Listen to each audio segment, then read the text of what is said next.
Sol Campbell has become the first managerial casualty of this current 2019-2020 Football League season. He's left Macclesfield Town by mutual consent. This is amid a backdrop of the club facing some real financial difficulties of a winding up petition nature. Yeah, they are very, very close to having to go to court to face a winding up petition from Matron Revenue and Customs. Their court date has been delayed till September.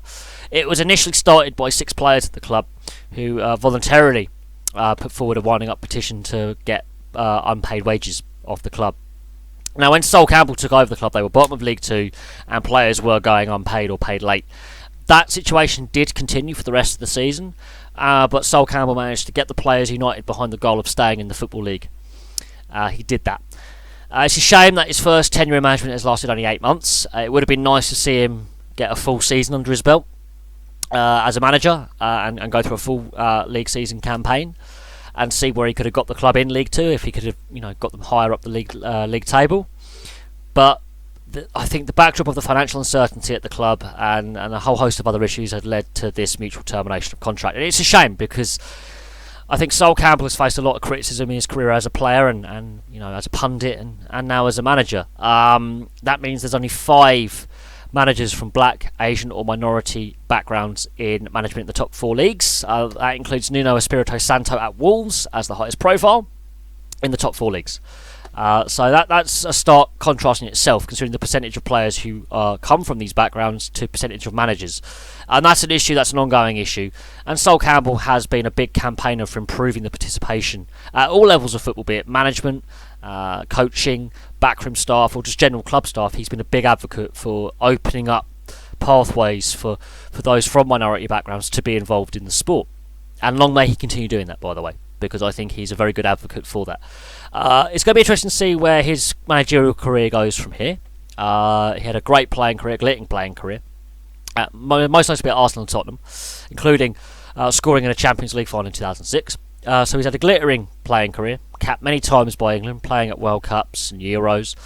And it's a shame that his first managerial gig has ended after 8 months. It would be nice to see him go through a whole Football League season and see where he could get that club, but it's not to be this time. It's going to be interesting to see how quickly he gets another job in management. It's also going to be interesting to see who Macclesfield Town appoint as his replacement, considering the financial uncertainty at the club. And as I said in the video about Bury facing expulsion from the Football League, financial instability and debt and financial problems are rife throughout football in this country, and probably across Europe as well, I have no doubt.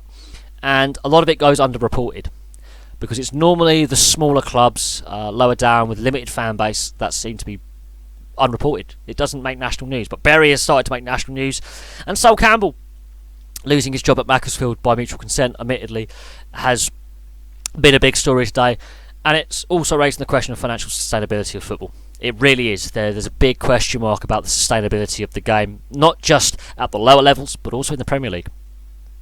It's well documented that clubs like Manchester United, for example, have a large amount of debt, and if Chelsea were a standalone club without Abramovich, they would be facing winding up petitions themselves.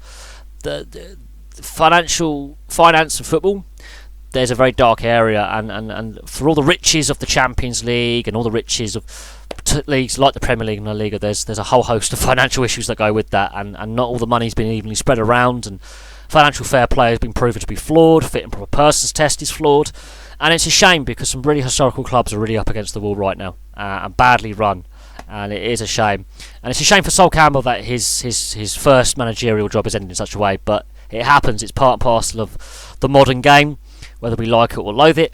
And it'll be interesting to see how quickly he gets a job in football, considering that he is the first managerial casualty of the season. So there's no vacancies right now. There are no vacancies at all. But it'll be interesting to see with some clubs with financial difficulties and other clubs that could be sold soon, like Bolton. Their sale can go ahead. It'll be interesting to see what happens there. It'll be interesting to see what happens with Newcastle, for example.